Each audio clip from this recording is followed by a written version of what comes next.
Questions orales, oral questions. The honourable member for Carleton.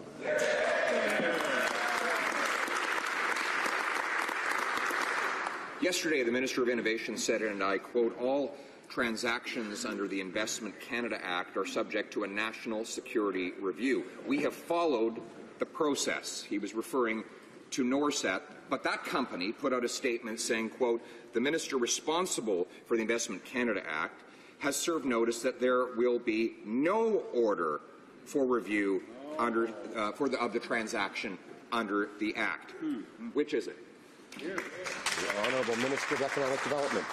Mr. Speaker, as I said yesterday, every single transaction is subject to a national security review. This is a multi-step review process, and the process was followed, Mr. Speaker. We take the advice and feedback from our national security agencies very seriously, and based on that advice, we proceeded with this transaction, Mr. Speaker.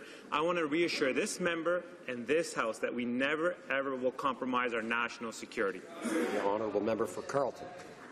Well, Mr. Speaker, that is the opposite of what the company in question has said in publicly released documents. Furthermore, David Mulroney, Canada's former ambassador to China and a foreign and defence policy advisor to the Prime Minister, Richard Fadden, the former CSIS director, have both raised the alarm bell about the approval of this transaction without appropriate national security review. Why is it that this minister is ignoring Canada's national security experts and putting patented national security technology in the hands of those who cannot be trusted with it? The Honourable Minister of Economic Development. Mr. Speaker, the bottom line is that this is a multi-step national security review process which is very rigorous. Did Canada's national security agencies examine this deal? The answer is yes. Did the government follow the security agency's recommendations? The answer is yes. So Canadians can be confident in the knowledge that Canada's security agencies have done their due diligence. Honourable Member for Carleton. Mr. Speaker, the due diligence necessary comes in Section 25 of the Act, which requires, in instances where national security matters are at stake, that there be a full and complete review, something that the company in question says did not happen. The former ambassador to China from Canada has said that this is, quote, worrying. The former CSIS director has said there should have been a review. Why did this minister and this government ignore all of these voices before approving this transaction? Honourable Minister of Economic Development. Mr. Speaker, the exact opposite. We did not ignore any voices. We actually followed the advice given to us by our national security agencies. And again, the member opposite knows full well that we followed the process, did our due diligence, did our homework, Mr. Speaker. And I'd like to remind the member opposite that all transactions are subject to a national security review, Mr. Speaker. We never have and we never will compromise our national security. L'honorable député de Louis-Saint-Laurent. The honourable member for Louis-Saint-Laurent. Not too long ago, the Canadians were governed by a responsible government. The Conservative government refused to allow ONET to take over ITF in Montreal for national security reasons. But this irresponsible Liberal government overturned the decision, first of all. And yesterday, we learned through the Globe and Mail that they're allowing another company, Norset, to proceed without a review. And why is it that the government is playing games with our national security? The Honourable Minister. Mr. Speaker, I don't agree with my colleague. Compromise our national security. And let's be clear with respect to the specific case mentioned by the member opposite on ONET. We did not overturn a cabinet order. The previous government managed the process so poorly that it ended up in court. We have a rigorous process. We examine all the facts by our national security agencies, and the law was followed. Again, Mr. Speaker, the law was followed, and we acted in the full advice given to us by our national security agencies. The honourable member for Louis-Saint-Laurent. Well, Mr. Speaker, the problem for the minister is it's not just the Conservatives that have doubts. It's the company as well that said that it didn't subject it to that review, and the former ambassador has also issued reservations. That's not just Conservatives, but should we be surprised with such a soft approach when we know that the current Prime Minister in 2013 said, and I quote, I have some admiration for China because their dictatorship enables them to undertake a sharp economic change. Does the member for Papineau, can the member for Papineau take national security seriously and act as a responsible leader? Mr. Speaker, we take national security very seriously. That's why we work very closely with our security agencies, and we take their advice and we follow their advice, Mr. Speaker. But with respect to China and our overall goal in terms of the economy, we've been very clear that we're open to trade, that we're open to investment, that we're open to people. And that's why last month there was 54,000 jobs that were created in our economy. And over the last 8 months, over 250,000 jobs. Good quality, full-time, resilient jobs, Mr. Speaker. That's the bottom line. We want to make sure we advance our economic agenda, grow the economy, and help the middle class. The honourable member for Victoria.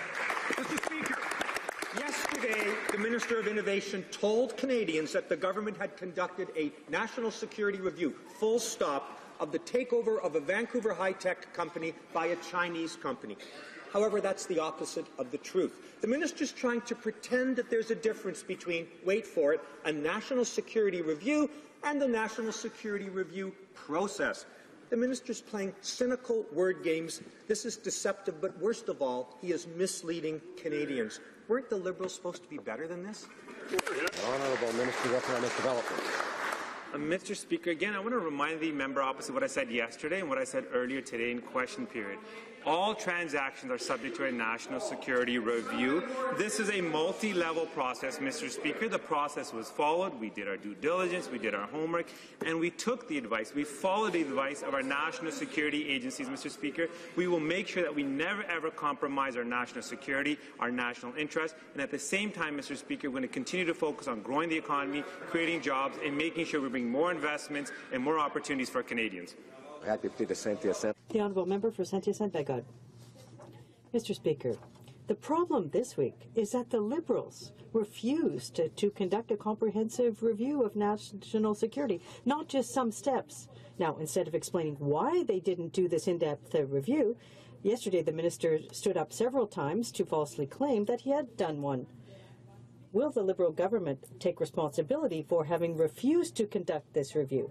Will it stop misleading Canadians? The Honourable Minister. Mr. Speaker, the bottom line is that this is a multi-step national security review process, which is very rigorous. And did Canada's national security agencies examine this deal? And as I said before, yes, they did. Did the government follow the security agency's recommendations? As I said before, yes, we did. Canadians can be confident in the knowledge that Canada's security agencies have done their due diligence, Mr. Speaker, and we never have and we never will compromise on national security. The honourable member for Saint-Hyacinthe-Bagod. We learned this morning that the Prime Minister extended the Ethics and Lobbying Commissioners' mandates following the fiasco surrounding the appointment of Madeleine Meilleur. It shows that we need not only a new consultation process, but also time to put in place this process. Will the Liberal government accept to develop a nomination process for senior officials to prevent partisanship in these roles that are of such critical importance? The Honourable Government House Leader. Mr. Speaker, we acknowledge the importance of officers of Parliament to be accountable to Parliament. The two appointments will be the Lobbying Commissioner and the Conflict of Interest and Ethics Commissioner. They will ensure the continuity of the leadership and allow us to complete the appointment process. Henceforth, the positions are open and the government has committed to identifying the best qualified candidates for these positions. Victoria. These commissioners, Mr. Speaker, work for all Canadians and report to Parliament, not to the government of the day. This is to ensure their independence so they can investigate any government, regardless of their political affiliation. The Liberals attempted to change that tradition for their own partisan benefit, but luckily for our democracy, they failed. So will the Liberal government now accept responsibility for their actions and with humility agree to a new process that would prevent partisan appointments in the future? Honourable Government House Leader. Mr. Speaker, we have put in a new process that is open, transparent, and more accountable so that Canadians can apply for these positions. And when it comes, and we believe in the importance of all positions and all agents of Parliament, and we agree they respond to Parliament, to Canadians. The two interim appointments for the offices of Commissioner of Lobbying and the Conflict of Interest and Ethics Commissioner provide leadership, continuity, and allow time for the selection process to be completed. As of today, the selection processes for these two key leadership positions are open, and we are committed to identifying the best candidates for these positions. If members have names that they suggest, I encourage them to go online. Thank you. The honourable member for Barrie Innisfil. Well, we found out this morning after the Madeleine Mayer debacle, the Prime Minister is relaunching the application process for the Ethics and Lobbying Commissioner. It should be a clear indication to everyone the Prime Minister and his backroom operatives floated the Mayer trial balloon, hoping it would work and that they would simply fill these positions with Liberal Party donors and insiders. Parliament is not a Liberal partisan playground. When will the Prime Minister start a meaningful search to fill these 5 positions that are open, and when will he consult with opposition parties like he's supposed to? The Honourable Government House Leader. Mr. Speaker, as I have said, we have put in place a new process, an open, transparent, and merit-based process so that Canadians can apply. We recognize the importance of these positions. Exactly what we committed to Canadians, we have delivered on. Under this new process, we have appointed over 150 great Canadians doing the important work that we know that they do. The good news is that this place is no longer a Conservative playground. We believe in nonpartisan appointments. We believe in merit-based appointment process, and that's why we put it into place. Thank you, Mr. Speaker. Honourable member for Barrie Innisfil. Well, you can bet, Mr. Speaker, that if the Prime Minister was looking for a social media coordinator, that this position would have been filled in a heartbeat. So what has the Prime Minister's been his priority over the last 629 days, if not filling these positions? Cash for Access fundraisers, a taxpayer-funded jet-set lifestyle, sending billions of Canadian tax dollars overseas, Broadway shows, stage photo ops, daytime TV appearances, and severe ethical lapses. When will the Prime Minister put down the selfie stick and get to work by appointing independent, non-partisan officers of Parliament? Exactly. Honourable Government House Leader. Mr. Speaker, our priority has been and always will be Canadians, middle-class Canadians, and those working hard to join it. And that's exactly why the first thing we did when we took office was to lower taxes on the middle class by increasing taxes on the 1% of wealthiest Canadians. What did the Conservatives do? They voted against it. Mr. Speaker, we have put in a new process, an open, transparent, merit-based process. All available positions that are available or posted online. I encourage Canadians to apply. Thank you, Mr. Speaker. Monsieur le Président, The honourable member for Mégantic-Lérable. Cronyism, patronage, shady dealing, cooked-up schemes. What do these words all have in common? The Liberal process for nominations.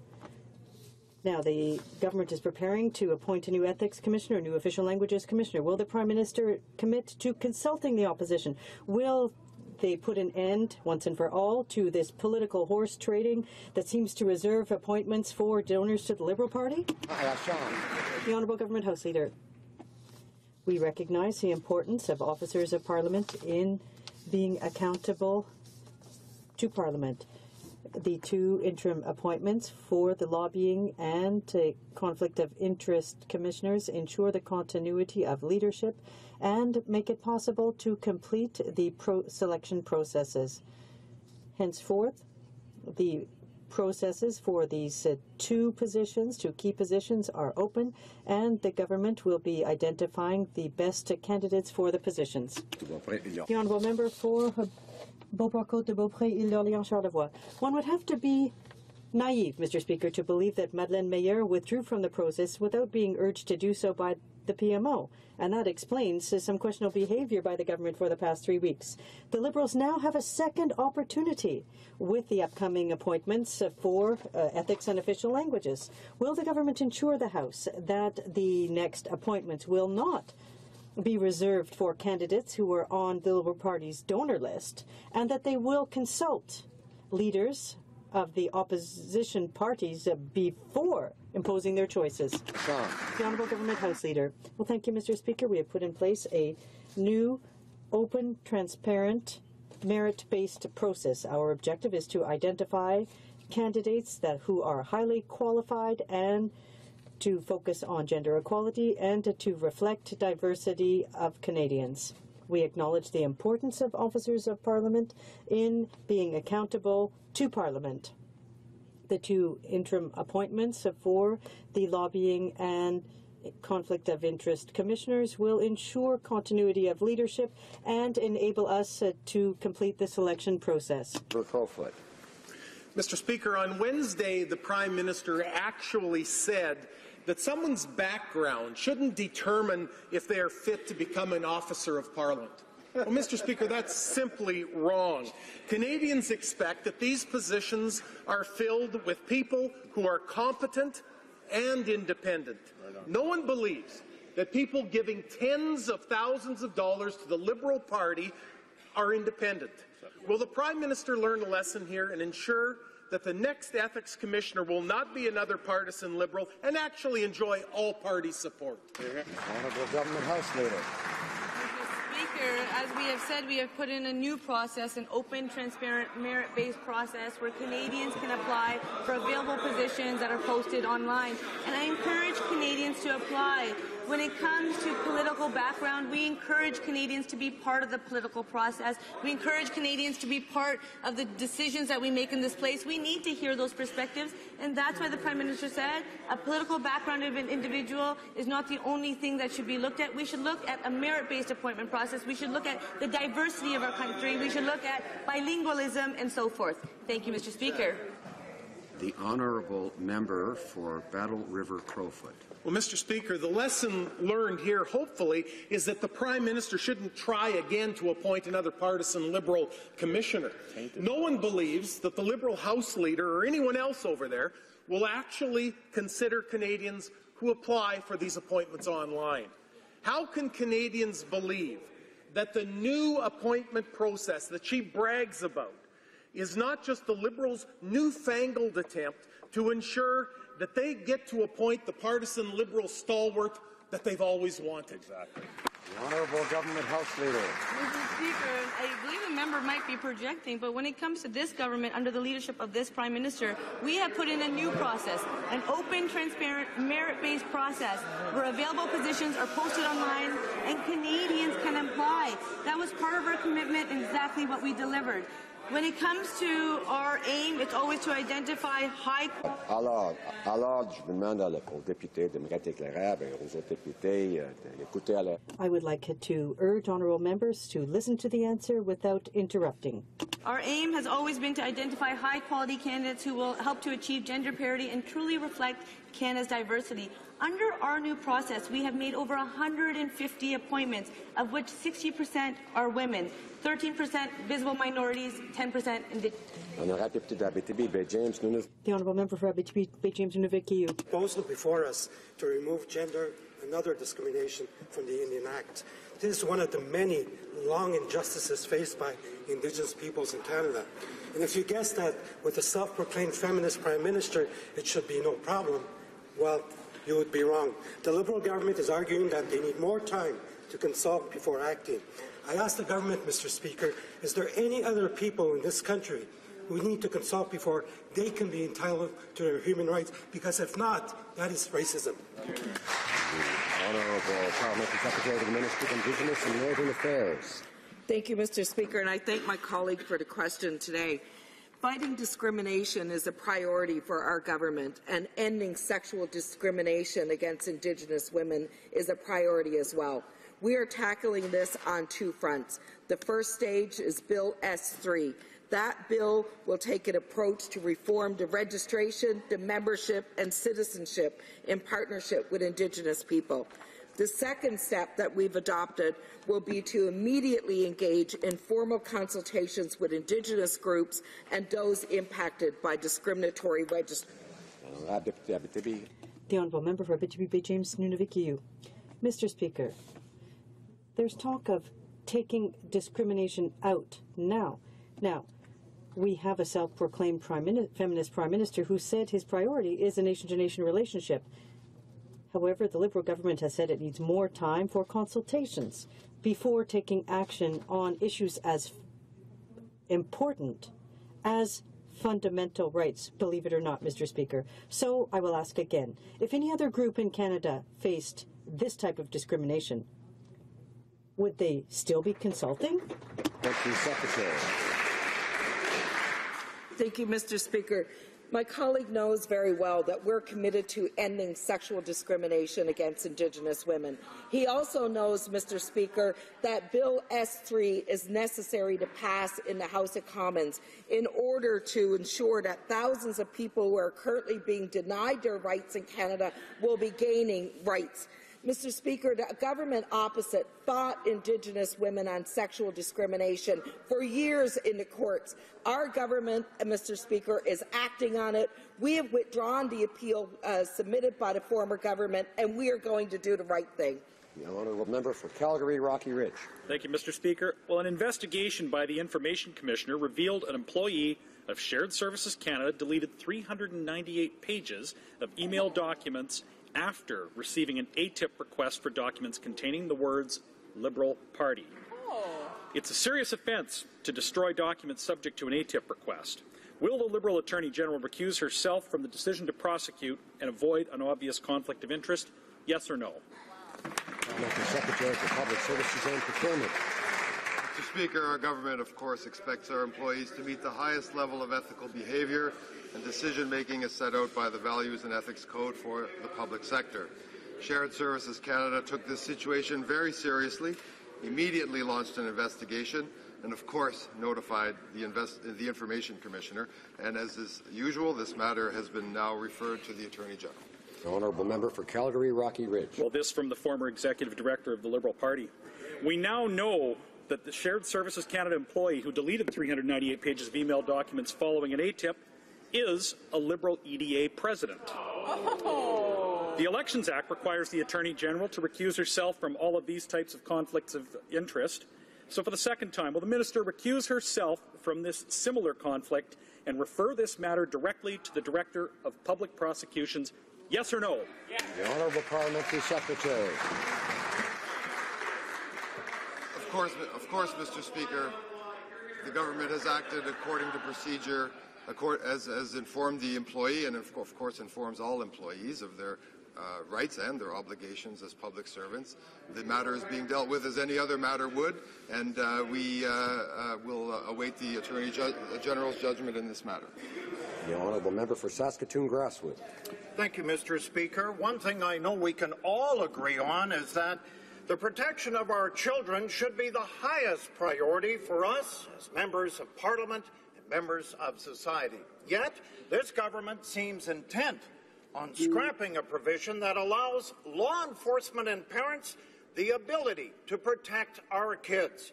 When it comes to our children, greater protection is always the best option. So why can't this Liberal government understand this very simple concept? Minister of Public Safety. Mr. Speaker, of course, public safety, and particularly the protection of children, is our highest priority. And with the honourable gentleman, I'm sure every member of the House agrees with that principle. In fact, the National Sex Offender Registry, which was created in 2004, was fully funded, set up at the time by Public Safety Minister Anne McClellan. It is the key tool for ensuring that high-risk offenders are identified. When a potentially dangerous offender is about to be released from prison, the Correctional Service alerts the police, and if there is a danger, police alert the public. Again, police and communities working together. The Honourable Member for Richmond-Arthabaska.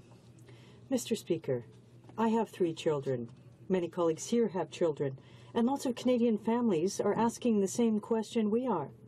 Why is the Prime Minister refusing to put in place a public registry for convicted pedophiles? Mr. Speaker, I'll give the Prime Minister a second chance by putting a very simple question.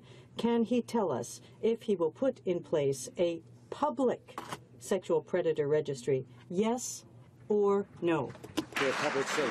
Mr. Speaker, the National Sex Offender Registry is already in place. It's been there since 2004, fully funded, fully operative. and working effectively across the country. In the dying days of the previous government, they introduced a piece of legislation that would add an additional database, but they did not set it up, Mr. Speaker, and they did not give 1 penny to fund it. The honourable member for Salaberry-Sirwan. Mr. Speaker, the Liberal government just announced with great fanfare an enormous investment in our armed forces. With the wave of a magic wand, they've found $70 billion to buy new weapons, ships and planes. However, without consulting the provinces or offering any funding, the Liberals announced that communities will have to be prepared for marijuana legalization in just 1 year. Meanwhile, thousands of young people continue to receive criminal records that will follow them their entire lives. What's the point of having a youth minister who refuses to stand up for youth, who refuses to invest in education and prevention, who at the same time is leaving them with criminal records for the rest of their lives? The Honourable Parliamentary Secretary to the Minister of Justice. Thank you, Mr. Speaker. Protecting the health and safety of Canadians is the absolute priority of our government. The current approach to cannabis is not working, and it has allowed criminals and organized crime to accumulate huge profits and has not been able to keep cannabis out of the hands of young Canadians. That's why, after consultation with specialists as well as the work done by the working group on cannabis legalization, our government has tabled a bill which will work for all Canadians. Thank you, Mr. Speaker. The member for Cowichan, Malahat, Langford. Mr. Speaker, the Prime Minister says the law is the law, but really, it depends on who you know.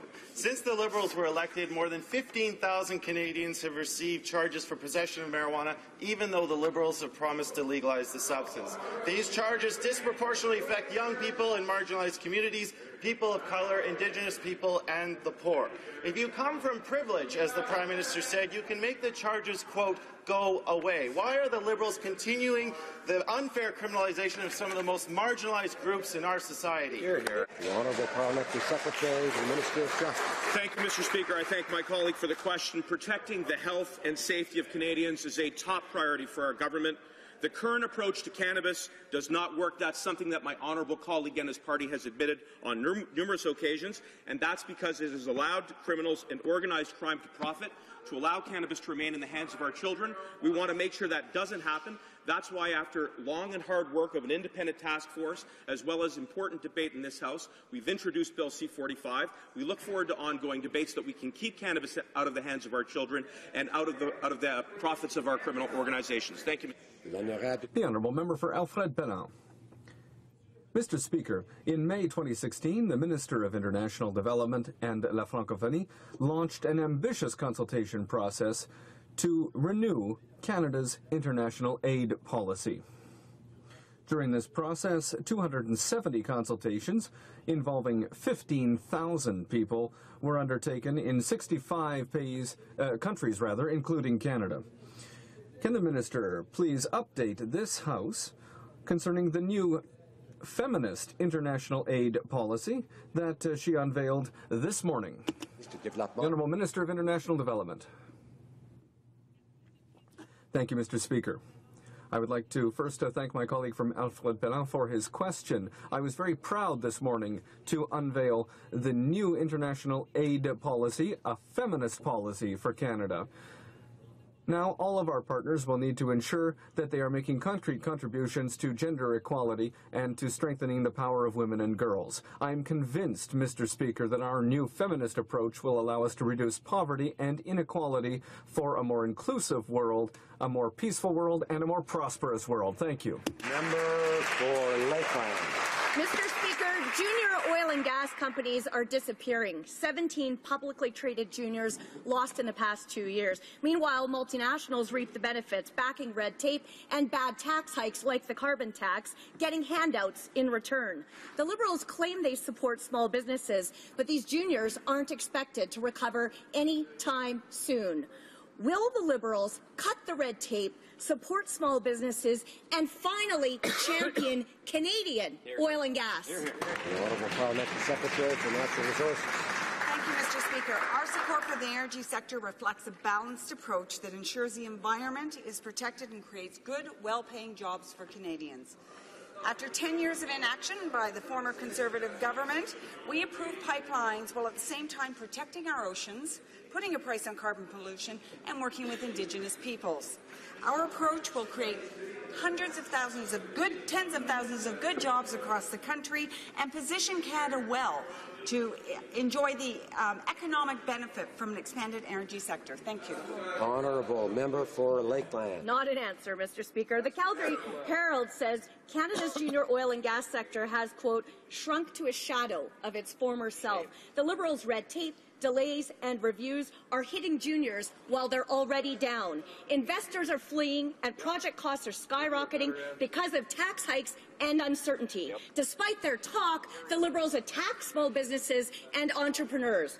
Will the Liberals stop favouring only billionaire CEOs and big multinationals and finally champion Canadian homegrown small businesses? The Honourable Minister of Economic Development.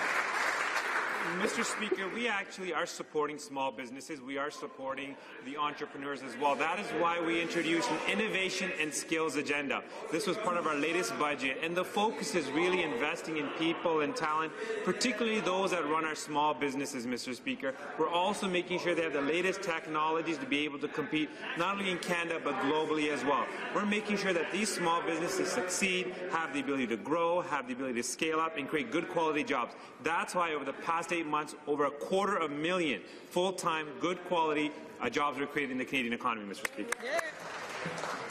Order. The Honourable Member for Yorkton Melville. Mr. Speaker, 2 weeks ago I asked the Defence Minister what he was going to be doing to care for those who are suffering from mefloquine toxicity. He stated, and I quote, "We need to make sure that the Surgeon General has the appropriate time to do the evidence-based work he is there for." Days later, that study was released and mefloquine was relegated to a drug of last resort.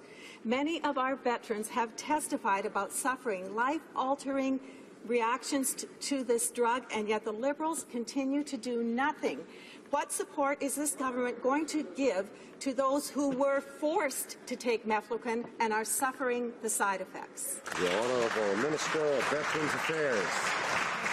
Mr. Speaker, our government takes seriously the men and the women and the issues they faced from their military service. In fact, any member of the Canadian Armed Forces who is now a veteran who needs services, who can tie their injury to that service, our doors are open. We encourage any one of these members to come forward, work with the 4,000 mental health professionals we work with from coast to coast to coast.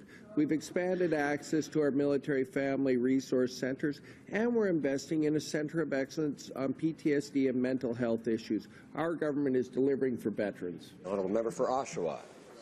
Mr. Speaker, the federal framework on Lyme disease offers no new solutions and no new ideas or hope for Canadians living with this horrible disease. In fact, Lyme disease advocates and experts were left out of the process for developing the final framework. Instead, the Minister of Health developed nothing but an unfocused, scant document. Mr. Speaker, will the Minister of Health finally agree that her framework fails the very people it's meant to support and commit to finally working with the community to address their needs? Honourable Parliamentary Secretary to the Minister of Health. Our government recognizes the impact that Lyme disease has on Canadians and on their families. I was pleased, well, the Minister was pleased to table the federal framework on Lyme in Canada. We were pleased, which clearly sets out the federal government's role in addressing Lyme disease in Canada. We were also pleased to invest $4 million to establish a Lyme disease research network. And I can tell you, I hear them scream, but I've had my own cousin affected by Lyme disease. It's taken years away from her youth, and we know full hand the impact that Lyme has on their families. We take this very seriously, and that framework is what it's all about. Order. Order. Order. It's not pleasing to have the interruptions. The member for Saskatoon West. Thank you, Mr. Speaker. The Phoenix fiasco has been dragging on for over a year and a half with no end in sight. And now, just as the summer hiring season begins, we hear that Phoenix backlog has surged by 10%. This is when 5,000 students are expected to get summer jobs with the federal government. What is this government's plan to ensure that all students get the pay they so desperately need? Seems obvious. And how do they expect to retain the best talent for the future if they can't even guarantee a paycheck? Hear, hear. The Honourable Parliamentary Secretary to the Minister of Public Services and Procurement. Well, of course, Mr. Speaker, we're well aware of the many hardships that have been caused by the problems associated with the Phoenix pay system. That is why our government has invested $142 million on top of our earlier initiatives in order to add capacity, in order to process these transactions, and in order to adopt better technologies and have an employee-centric system that will get us to where we need to go. Students are of a particular concern, and we are obviously working very, very hard to ensure that all summer students, indeed all public servants, have a positive experience. The Honourable Member for Berthier-Maskinongé. Mr. Speaker, almost 3 years ago, our producers lost their privileged status under the American Perishable Foods Act, or PACA, and it's been even longer that they've been losing large amounts of money because of government inaction. Now, this issue is in the hands of the Innovation Minister. What a hot potato. Our fruit and vegetable producers are sick of watching the government play ping-pong with their industry. When will this government take its responsibilities seriously and commit to implementing a system of protections for our fruit and vegetable producers? Honourable Parliamentary Secretary for Agriculture. Mr. Speaker, our government is firmly committed to the success of our fruit and vegetable sector. We are looking at how we can support this important Canadian industry by working on an upcoming strategic framework. We continue to look at all the possible options concerning the payment protections for producers. And the Member for Lanark, Frontenac, Kingston. Thank you, Mr. Speaker. Mr. Speaker, next week the Falkland Islands will be on the agenda at the General Assembly of the Organization of American States. In 2013, the people of the Falkland Islands voted nearly unanimously to remain part of the United Kingdom. So representatives from the Falklands were in Ottawa this week seeking reassurance that the Liberals will follow the lead of the Harper government and stand up for their right of self-determination. My question, therefore, is, will the government stand up for the self-determination of the people of the Falkland Islands at next week's General Assembly? Yes or no? Honourable Minister of Foreign Affairs. The honourable member for his question, and I am indeed very much looking forward to attending the OAS meeting the week after next. This is a very important organization, and Canada is proud of our membership. We're also very proud of our close connection with the United Kingdom, one of our closest friends in the world. And I'd like to take this opportunity to congratulate the people of the United Kingdom for having successfully completed their general election. Thank you, Mr. Speaker. For Kamloops, Thompson, Caribou. Mr. Speaker, for the last year and a half, I've been asking the Minister what she'll do to ensure financial transparency for First Nations. In return, I've had platitudes, I've had talk about transparency is important, the Chiefs and I are talking, but nothing has been done. Somehow she says that empowering grassroots band members is paternalistic, to have the same information everyone else has. Mr. Speaker, how much longer do they have to wait? Honourable Parliamentary Secretary to the Minister of Indigenous and Northern Affairs. Thank you, Mr. Speaker. We fully believe in an open and transparent process of dealing with First Nations. We believe in full accountability for all of those First Nations. There is a process in place at this time where members can obtain the information through their bands in their respected areas. But the government is working towards a new model of transparency and accountability with First Nations and disclosure of expenses and income, and we'll continue to do that in consultation with the Indigenous councils. Honourable Member for Kamloops, Thompson, Caribou. Mr. Speaker, again, more platitudes and a lack of transparency for the people that are desperately asking for it. It is unacceptable. The Liberal government chooses to enforce the laws that they want and not the other ones. They have no trouble saying 15,000 youth can go to jail for marijuana possession because that's the law. There is a law on the books. They either need to have the guts to get rid of it or enforce it. Honourable Parliamentary Secretary. Thank you, Mr. Speaker, but the government opposite, as the member knows, imposed legislation and policy around transparency and accountability on First Nations. That is not the way we do business. We work in consultation with First Nations. We have been working hard with many Indigenous organizations, including the AFN and the Aboriginal Financial Officers Association on ways to enhance that mutual accountability. We are going to be implementing a process that is in consensus with all involved that will have full accountability and transparency measures. The honourable member for Etobicoke Lakeshore. Mr. Speaker, all individuals should be treated with respect and dignity, regardless of their sexual orientation, gender expression, or gender identity. From appointing the member of Edmonton Senator as the Prime Minister's Special Advisor on LGBTQ issues to introducing Bill C-16, which is currently before the Senate, our government has consistently demonstrated our commitment to the promotion and protection of LGBTQ rights. Can the Minister of Foreign Affairs please update this House on the two developments announced yesterday that would globally advance the rights of LGBTQ people globally? Honourable Minister. I'd like to thank the member from Etobicoke Lakeshore for his question. Yesterday, our government was truly delighted to announce that Canada will be the new co-chair of the Equal Rights Coalition. The coalition is made up of more than 30 countries and promotes and protects the human rights of lesbian, gay, transgender, bisexual, and intersex people globally. This is an important step forward for LGBTQ2 rights internationally, and I am so proud that Canada is contributing as co-chair, especially in this month when my city is celebrating Pride.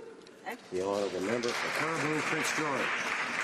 Mr. Speaker, in addition to cutting critical search and rescue dive program in British Columbia, just as we enter the busiest boating season and tourism season, we learned last week that the Fisheries Minister was quietly planning to close Coast Guard stations throughout Manitoba and Ontario. Unbelievable. Why? Well, the Liberals feel this money could be better spent somewhere else. The Liberal government is putting the lives of thousands of Canadians at risk who use our waterways. Will the Minister stand in the House right now and reverse this decision? Honourable Parliamentary Secretary, the Minister of Fisheries. Mr. Speaker, the Canadian Coast Guard prioritizes the safety of Canadians above all else. And we can say with confidence that Vancouver Harbour is safer today than it was 2 years ago thanks to the reopening of the Kitsilano Coast Guard and this government's investment in the Oceans Protection Plan. This means an increase in search and rescue personnel over the next 3 years and 4 new lifeboat stations on the West Coast, Mr. Speaker. And of course, we will continue to work closely with our search and rescue partners to ensure all required capabilities are provided to make sure that we keep British Columbians and all Canadians safe. The honourable member for Cumberland Colchester. Thank you very much, Mr. Speaker. Having lost my oldest brother Brian to a stroke a few years ago, and as a heart attack survivor myself, my family, like thousands of other Canadian families, have experienced firsthand the awful effects of heart disease and stroke. On Wednesday, the Heart and Stroke Foundation released its 2017 stroke report, which indicates that a number of Canadians living with a stroke could almost double. Could the Parliamentary Secretary to the Minister of Health inform the House of the government's actions and plans to support those recovering from a stroke and their caregivers? The Honourable Parliamentary Secretary. Thank you, Mr. Speaker. First, I would like to thank the Honourable Member for Cumberland Colchester for his question and for his work on this file. The impact that a stroke can have on an individual and their family, and that in many cases it's a family member that is taking time off work to help with the recovery. That's why our government is moving forward on our commitment to help Canadians that are supporting the needs of an ill family member by making benefits more inclusive and flexible. These are changes that are going to make a real difference and which will allow caregivers to keep income and protect their jobs in these difficult times. Thank you. The Honourable Member for Beauport-Limoilou. Mr. Speaker, the Liberal government has been in power for 2 years. 2 years where they've announced all kinds of projects and endless spending. 2 years of bragging about working for all the regions of Canada. And yet, we've seen nothing for Quebec City. Nothing for Beauport 2020, nothing for the Pont de Quebec, nothing for the cruise ship terminal, nothing for the INO, nothing for the Nordic Institute, and no minister for Quebec. Are the Liberals, well, have they ever heard of Quebec City? What's the problem? The Honourable Parliamentary Secretary for Infrastructure. Mr. Speaker, in Quebec, and I've been across Quebec and in Quebec City recently. We have 256 projects underway in Quebec with $2.8 million in investment. We are there for Quebec. We're investing in Quebec. I speak to the mayors of the regions, and they're extremely happy because projects they've been calling for 10 years are coming to fruition. There are people who are literally in tears because they're so happy that these projects that they've needed for their communities are finally coming into fruition. That's what we're doing, Mr. Speaker. The Honourable Member for Montcalm. Mr. Speaker, a week ago, The children of Raif Badawi had a message for the Prime Minister. What they said, quote, was, "It's unfair that our father is in prison. He didn't kill anyone. He just created a blog. Mr. Prime Minister, pick up the phone, call the King of Saudi Arabia so that our father can come home." That was their heartfelt message. Has the Prime Minister called the King of Saudi Arabia to free Raif Badawi as his children have asked? The Honourable Parliamentary Secretary for Consular Affairs. Mr. Speaker, our government and myself included have raised the case of Mr. Badawi at the highest level with the Saudi government. We will continue to ask for clemency for Mr. Badawi. We appeal for humanitarian reasons to see Mr. Badawi reunited with his family, and I want to take a moment to commend Mr. Badawi's wife, whom I met several times, for her courage and her strength. The Honourable Member from Ockham. Mr. Speaker, the Minister of Foreign Affairs talked this week about great principles. She told us that Canada has to show leadership and that it will. And that's all fine. But what about human rights? How is it that this government can discuss arms deals with the Saudis, but they refuse to discuss human rights with them? If this government wants to be taken seriously, as a serious leader, what's it waiting for to get involved and demand the release of Raif Badawi? Honourable Parliamentary Secretary. Mr. Speaker, our government has been consistent. Human rights promotion is a pillar of our foreign policy. Everywhere we go, every time we meet with government officials, our ambassadors, our heads of missions around the world are promoting human rights and calling for equal rights to all. Mr. Badawi's case has been important to our government. We will continue to appeal to the Saudi government on humanitarian basis for clemency, so he is reunited with his family. The Honourable Member from Ockham. Mr. Speaker, when it comes to Quebec, the Prime Minister's playing good cop, bad cop. After sending Philippe Couillard off to manage his own affairs, now he wants Quebecers to feel more at home in Canada. The last time that Trudeau started getting involved in playing this game, Quebec ended up in exile. Will the Prime Minister finally respond to the unanimous resolution of the National Assembly, calling on him to respect Quebec's laws and amend Bill C-44? The Honourable Parliamentary Secretary. Mr. Speaker, I am very happy to inform the member that when it comes to Bill C-44 and infrastructure projects in particular, there are projects in the projects that will take place in Quebec and any province will respect the laws of that province, Quebec in particular here, and that will always be the case. Thank you, Mr. Speaker. My question is for the Minister of Transportation. In May, the Auditor General released a report highlighting Transport Canada's failure to show leadership in addressing the infrastructure needs of Nunavut airports. Our airports do not meet Canadian safety standards. They lack safe runways, adequate lighting, vital weather, and navigational aids. I've seen this firsthand because I've been in every airport in Nunavut. It's the only way to access our communities and transport essential goods and services. This is simply unacceptable. Will the Minister commit to taking the lead and address these urgent infrastructure needs? Thank you, Mr. Speaker. Honourable Minister.